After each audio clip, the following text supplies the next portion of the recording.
Assalamualaikum warahmatullahi wabarakatuh. Halo teman-teman semuanya, masih semangat kan ya? Oke, kali ini kita mau kupas tuntas lagi mengenai soal FRSKB Guru IPS nih. Materi apa sih?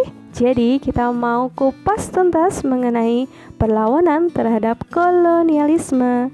Simak terus ya videonya. Soal nomor 1. Setelah berbagai bantuan berdatangan, Aceh segera melancarkan serangan terhadap Portugis di A. Sabang, B. Aceh Darussalam, C. Samudra Pasai, D. Malaka, E. Sumatera. Kira-kira yang mana teman-teman jawaban yang paling tepat? Nanti tiap videonya bisa teman-teman pause ya, sesuai dengan kebutuhan. Oke, udah dapat? Yaps, betul banget yang D. Malaka. Pembahasannya, tahun 1523 Portugis menyerang Aceh di bawah pimpinan Henry Guise. Kemudian 1524 Portugis menyerang di bawah pimpinan de Souza. Beberapa serangan Portugis terhadap Aceh ini sering mengalami kegagalan. Pada tahun 1525 Portugis memburu kapal-kapal Aceh yang sedang berlayar di Laut Merah. Tindakan Portugis tersebut telah mendorong munculnya perlawanan rakyat Aceh. Setelah berbagai bantuan berdatangan, Aceh segera melancarkan serangan terhadap Portugis di Malaka. Portugis harus mengerahkan semua kekuatannya sehingga serangan Aceh ini dapat digagalkan. Sebagai tindakan balasan, pada tahun 1569 Portugis balik menyerang Aceh. Tetapi serangan Portugis di Aceh ini juga dapat digagalkan oleh pasukan Aceh. Gitu ya teman-teman, makanya jawaban yang paling tepat yang D. Malaka. Oke ya, lanjut lagi yuk, kita ke soal nomor 2. Portugis sempat kewalahan pada tahun 1629 saat Aceh melancarkan serangan ke Malaka di bawah pimpinan A. Sultan Ali Mugayat Shah, B. Sultan Alauddin Rohayat Shah, C. Sultan Mahmud Shah, D. Panglima Polim, E. Iskandar Muda. Kira-kira di bawah pimpinan siapa teman-teman? Betul banget, yang E. Iskandar Muda. Pembahasannya, pada tahun 1629 Iskandar Muda melancarkan serangan ke Malaka. Menghadapi situasi ini, Portugis sempat kewalahan. Portugis harus mengerahkan semua kekuatan tentara dan persenjataan untuk menghadapi pasukan Iskandar Muda. Serangan Aceh pada tahun 1629 di bawah pimpinan Iskandar Muda juga tidak berhasil mengusir Portugis dari Malaka. Hubungan Aceh dan Portugis semakin memburuk. Bentrokan antara kedua belah pihak masih sering terjadi, tetapi Portugis tetap tidak berhasil menguasai Aceh, dan begitu juga Aceh tidak berhasil mengusir Portugis dari Malaka.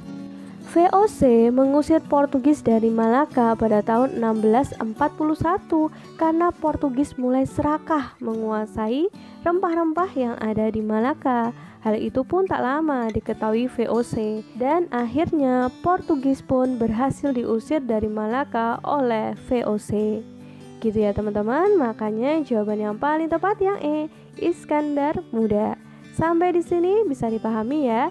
Semisal ada requestan materi bisa dituliskan di kolom komentar ya teman-teman. Oke, lanjut lagi. Yo, ke soal nomor 3.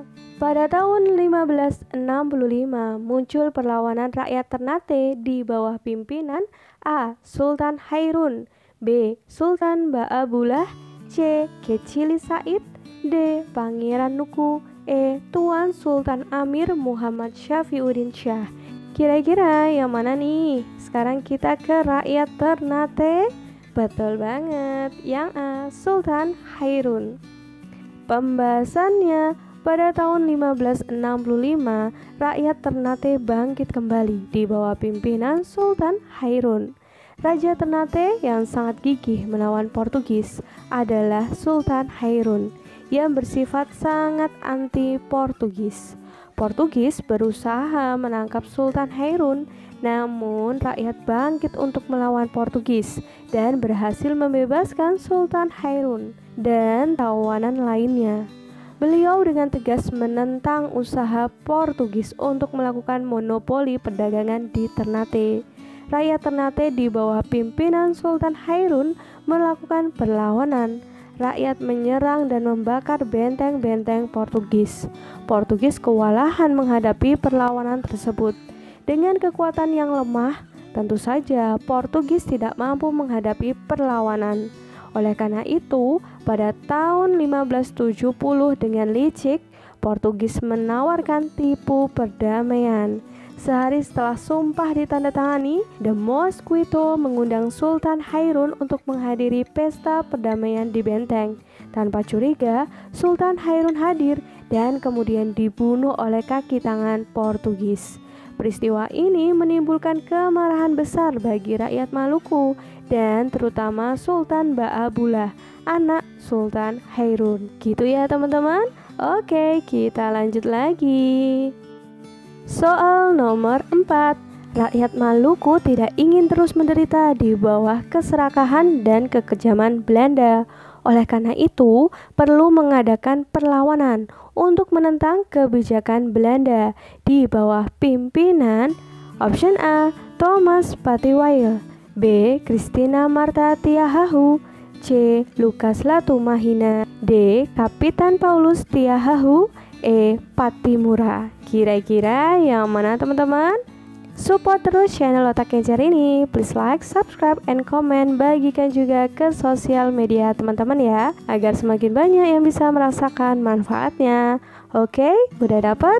Betul banget, yang E, Patimura. Pembahasannya, bangsa Portugis adalah bangsa Eropa pertama yang berhasil menguasai Maluku pada tahun 1512. Kemudian disusul oleh bangsa Spanyol. Lalu disusul bangsa Inggris menguasai Maluku pada tahun 1811. Berdasarkan Convention of London 1814, daerah Maluku diserahkan oleh Inggris kepada Belanda. Belanda kemudian menerapkan praktek monopoli perdagangan di Maluku dan melakukan tindakan-tindakan lain yang sangat merugikan rakyat Maluku. Di antaranya diadakan pelayaran hongi dan ekstirpasi, yaitu aksi penebangan pohon pala dan cengkeh yang melanggar aturan monopoli. Akibat penderitaan yang dialami rakyat Maluku, maka timbullah reaksi dan perlawanan rakyat Maluku pada tahun 1817 di bawah pimpinan Thomas Matulesi atau lebih dikenal dengan nama Kapiten Patimura, seorang bekas sersan mayor pada dinas angkatan perang Inggris.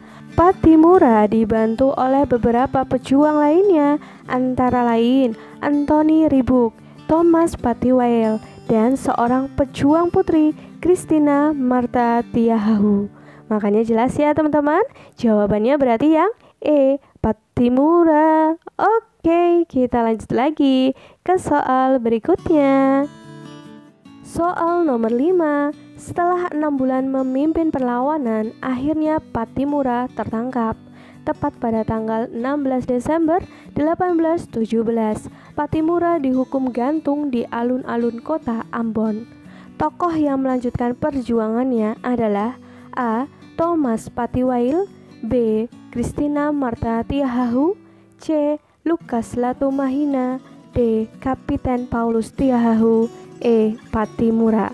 Kira-kira yang mana teman-teman jawabannya? Oke, betul banget, yang B. Christina Martha Tiahahu. Pembahasannya, setelah 6 bulan memimpin perlawanan, akhirnya Patimura tertangkap. Tepat pada tanggal 16 Desember 1817, Patimura dihukum gantung di alun-alun kota Ambon. Christina Martha Tiahahu yang berusaha melanjutkan perang gerilya akhirnya juga tertangkap. Ia tidak dihukum mati, tetapi bersama 39 orang lainnya dibuang ke Jawa sebagai pekerja rodi. Di dalam kapal, Christina Martha Tiahahu mogok, tidak mau makan, dan tidak mau buka mulut. Akhirnya ia jatuh sakit dan meninggal. Kayak gitu teman-teman. Jadi jawabannya jelas ya, yang ini Christina Marta Tiahahu. Sampai di sini, oke ya teman-teman. Tetap semangat teman-teman, diperjuangkan SKBC PNS-nya sampai akhir gitu ya. Dikencangkan doa dan usahanya. Oke, lanjut lagi, kita ke Perang Padri. Perang Padri diawali dengan perpecahan di kalangan rakyat Indonesia sendiri, yaitu A. Munculnya gerakan Wahabi di Sumatera Barat, B. Konflik antara kaum Padri dan kaum adat, C. Persaingan di antara pendukung gerakan Wahabiyah, D. Dukungan pemerintah kolonial terhadap kaum adat, E. Dukungan pemerintah kolonial terhadap gerakan Wahabiyah. Kira-kira diawali dengan apa sih teman-teman? Betul banget, yang B. Konflik antara kaum Padri dan kaum adat. Pembahasannya, Perang Padri terjadi di tanah Minangkabau, Sumatera Barat pada tahun 1821 sampai 1837. Perang ini digerakkan oleh para pembaru Islam yang sedang konflik dengan kaum adat. Terus, bagaimana kok Perang Padri ini bisa terjadi gitu ya? Jadi, Perang Padri sebenarnya merupakan perlawanan kaum Padri terhadap dominasi pemerintahan Hindia Belanda di Sumatera Barat. Perang ini bermula adanya pertentangan antara kaum Padri dengan kaum adat. Adanya pertentangan antara kaum Padri dengan kaum adat telah menjadi pintu masuk bagi campur tangan Belanda. Meskipun masyarakat Sumatera Barat sudah memeluk agama Islam, tetapi sebagian masyarakat masih memegang teguh adat dan kebiasaan yang kadang-kadang tidak sesuai dengan ajaran Islam. Gitu ya teman-teman, sampai di sini bisa dipahami? Oke, kita lanjut ke soal berikutnya. Soal nomor 7. Pertahanan terakhir perjuangan kaum Padri berada di tangan A. Tuanku Imam Bonjol, B. Cut Nyak Dien, C. Tuanku Nan Cerdik, D. Sulaiman Al-Jufri, E. Tuanku Lintau. Kira-kira yang mana teman-teman? Please like, subscribe, and comment. Bagikan juga ke sosial media teman-teman semuanya. Udah dapat? Betul banget, yang A. Tuanku Imam Bonjol. Pembahasannya, Perang Padri terjadi dalam 2 tahap teman-teman. Tahap pertama itu tahun 1821 sampai 1825. Pada tahap ini peperangan terjadi antara kaum Padri dan kaum adat yang dibantu oleh Belanda. Menghadapi Belanda yang bersenjata lengkap, kaum Padri menggunakan siasat gerilya. Kedudukan Belanda makin sulit nih, kemudian membujuk kaum Padri untuk berdamai. Pada tanggal 15 November 1825 di Padang diadakan perjanjian perdamaian dan tentara Belanda ditarik dari Sumatera, kemudian dipusatkan untuk menumpas perlawanan di Ponegoro di Jawa. Tahap yang kedua ini tahun 1830 sampai 1837. Setelah perang di Ponegoro selesai, Belanda mulai melanggar perjanjian dan Perang Padri berkobar kembali. Pada perang ini, kaum Padri dan kaum adat bersatu nih melawan Belanda. Mula-mula kaum Padri mendapat banyak kemenangan. Pada tahun 1834, Belanda mengerahkan pasukan untuk menggempur pusat pertahanan kaum Padri di Bonjol. Pada tanggal 25 Oktober 1837, Tuanku Imam Bonjol tertangkap, kemudian diasingkan di Minahasa sampai wafatnya. Dengan menyerahnya Imam Bonjol bukan berarti perang selesai. Perang tetap berlanjut walaupun tidak lagi mengganggu usaha Belanda untuk menguasai Minangkabau. Gitu ya teman-teman, untuk Perang Padri bisa dipahami kan ya? Yuk kita lanjut lagi ke perang di Ponegoro. Sebab khusus terjadinya perlawanan pangeran di Ponegoro adalah A. Belanda memasang patok-patok pembuatan jalan yang melalui makam leluhur di Ponegoro secara sepihak. B. Hak-hak istimewa bangsawan kerajaan dibatasi. C. Belanda membawa pengaruh budaya asing yang negatif bagi kehidupan pribumi. D. Diberlakukannya hak tawan karang. E. masuknya paham Wahabi yang ingin memurnikan ajaran Islam. Kira-kira yang mana teman-teman sebab khususnya? Betul banget, yang A. Belanda memasang patok-patok pembuatan jalan yang melalui makam leluhur Diponegoro secara sepihak. Pembahasannya, penyebab terjadinya perang Diponegoro dapat dibagi menjadi dua teman-teman, yaitu sebab umum dan sebab khusus. Yuk kita bahas secara detail. Adapun sebab umum terjadinya perlawanan Diponegoro antara lain, yang pertama, wilayah Kesultanan Mataram semakin sempit nih, dan para raja sebagai penguasa pribumi mulai kehilangan kedaulatan. 2. Belanda ikut campur tangan dalam urusan intern kesultanan, misalnya soal pergantian raja dan pengangkatan patih. Yang ketiga, timbulnya kekecewaan di kalangan para ulama karena masuknya budaya barat yang tidak sesuai dengan Islam. 4. Sebagian bangsawan merasa kecewa karena Belanda tidak mau mengikuti adat istiadat keraton. Yang kelima nih, sebagian bangsawan kecewa terhadap Belanda karena telah menghapus sistem penyewaan tanah oleh para bangsawan kepada petani. Ini dilakukan mulai tahun 1824. Yang keenam, kehidupan rakyat yang semakin menderita. Di samping harus kerja paksa, masih harus ditambah beban membayar berbagai macam pajak. Sedangkan sebab khusus berkobarnya perang Diponegoro adalah pemasangan patok-patok oleh Belanda untuk pembangunan jalan yang melintasi tanah dan makam leluhur Pangeran Diponegoro di Tegalrejo. Pemasangan patok itu tanpa izin, sehingga sangat ditentang oleh Pangeran Diponegoro. Karena yang di soal ditanya sebab khususnya, jadi jelas ya jawabannya yang A. Belanda memasang patok-patok pembuatan jalan yang melalui makam leluhur Diponegoro secara sepihak. Soal nomor 9. Untuk menghadapi pasukan Diponegoro yang bergerak dari pos yang satu ke pos yang lain, Jenderal de Cock kemudian menerapkan strategi dengan sistem option A. Kultur stelsel, B. Adu domba, C. Benteng stelsel, option D. Politik etis, E. Siasat jenderal. Kira-kira apa nih teman-teman strateginya?